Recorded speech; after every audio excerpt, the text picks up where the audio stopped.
Believe that. Well, did you ever take a close look at the packaging on things that you buy? How about the cute bear on the Celestial Seasonings tea box, or maybe the puppy on those Cottonelle toilet paper wrappers? So cute. Well, they, along with countless book and magazine covers and so many more ad campaigns, are the work of one very successful commercial artist who just so happens to work out of a studio at his home in Henniker, New Hampshire. Tonight we tag along with Jennifer Crompton to see some amazing stuff and hear some pretty interesting stories from award-winning illustrator Jerry Lofaro. I actually, one of my neighbors here in Henniker had a nice white duck that I borrowed and photographed so the to help me with ducks from Henniker, New Hampshire? Yeah, or bits and pieces of them anyway.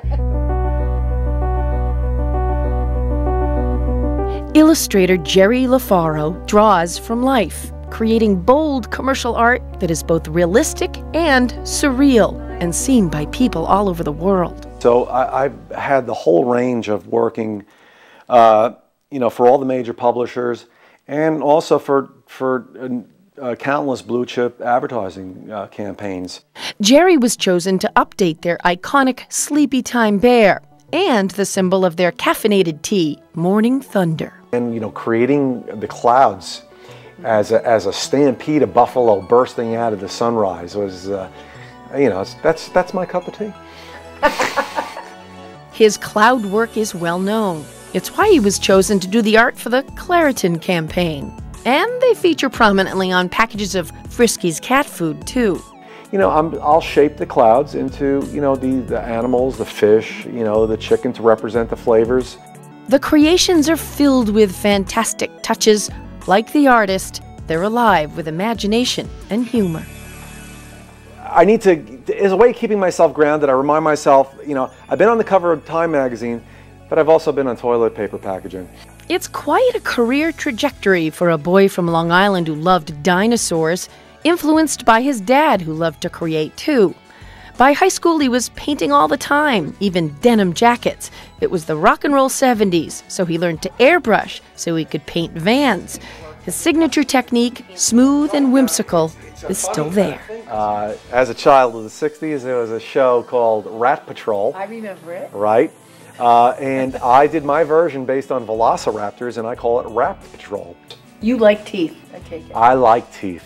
I do cute, but I like teeth better. The difference is he does all his work on computer and Photoshop. And also, thanks to technology and an agent, he doesn't have to live in New York City anymore.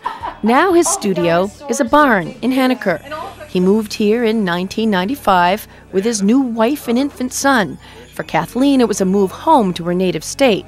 Now she helps manage his career and studio, keeping him surrounded with inspirations. One of the fun things is that all of Gregory's toys, I didn't have to stash them up in the attic or give them away. I just handed them over to Jerry's studio. They're mostly my toys.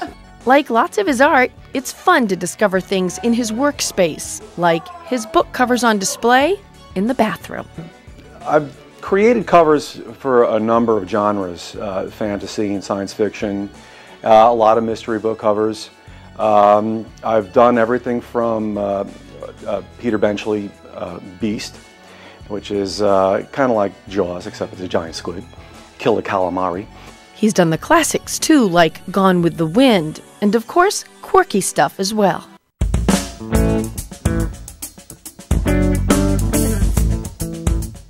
Star Trek, huh?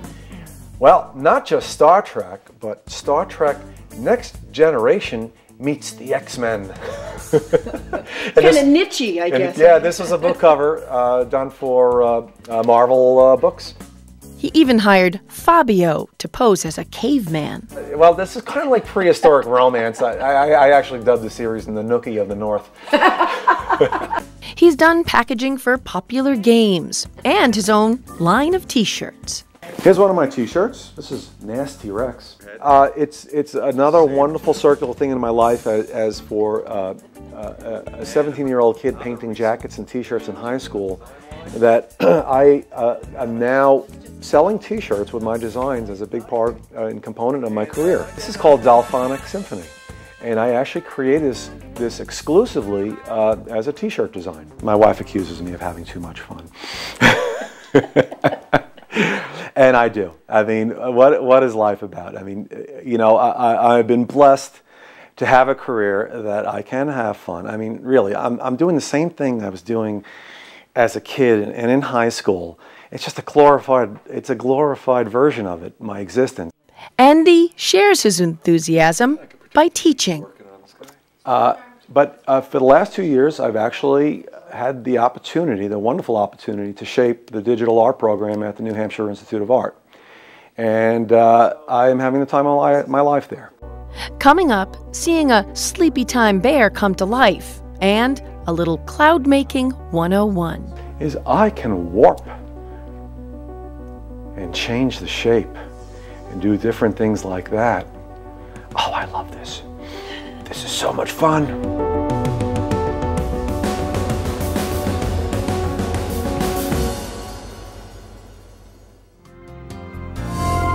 Coming up later, Cloud Making 101.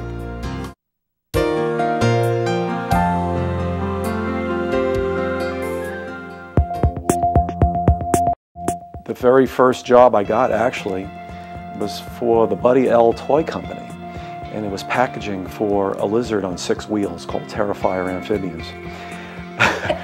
Over his 25-year career, commercial artist Jerry Lofaro has become the go-to guy for some pretty recognizable illustrations. A fun-loving talent who enjoys sharing what he's learned. From the self-designed desk in his barn studio at home in Henniker, he explains how the creations that live in surreal worlds come to life, like his work for Celestial Seasonings Tea, which most recently includes, starting with the black and white mock-up, the evolution of the look of a brand new tea for children called Sleepy Time Grape.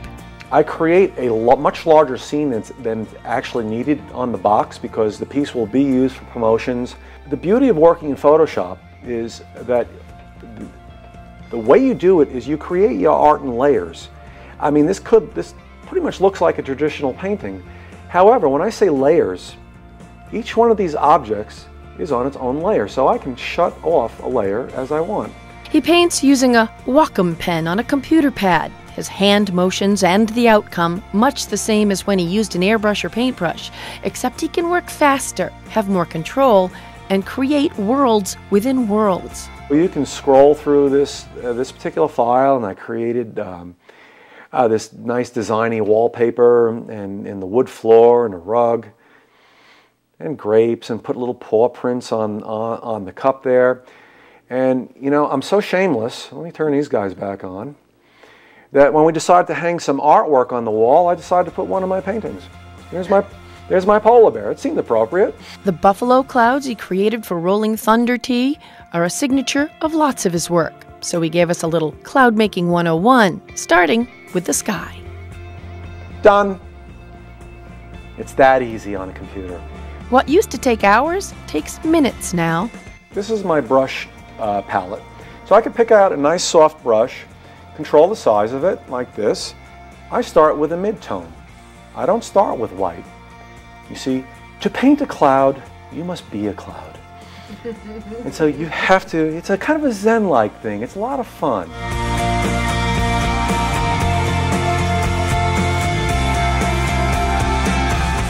And then I'm going to stop for a second, and I'm going to employ one of my favorite techniques. This is called, my students know it well, it's called shake and bake. And I use a tool called smudge. I can just start to push little details around. One of my favorite things, you know, like I did in Morning Thunder and I do with so many of my projects, is I'll include shapes into the clouds, like or animals or people's faces or things like that, you know, especially if it ties in with something interesting conceptually about the product or the story. I used to get yelled at in elementary school because I was always so busy looking out the window looking at clouds, you know, rather than paying attention in class. I mean, what my teachers didn't know, I was researching for the future. I can warp and change the shape and do different things like that. Oh, I love this. This is so much fun. Fun is everywhere in his work, his studio, and his life, blended as they are in an autobiographical piece set in his old studio in Soho. I kind of just took it into an infinite world and populated it with all the things that were interesting to me and important to me. A little autobiographical? A little autobiographical. I love my dinosaurs, I love animals, I love Michelangelo. That's my agent looking at his watch. That is my wife sitting on my lap with the garter strap, by the way. And I took so long on this piece that it bridged the gap through the time when my son was born. And he was not brought by the stork, but by a pterodactyl. I don't ever get bored because you, as an artist, you're never going to retire. Yeah. You know, so I mean, the sad thing is that I'm going to run out of time, and I'm not going to get to everything. I mean, there's just so many exciting things to do. It's just really, it's a lot of fun.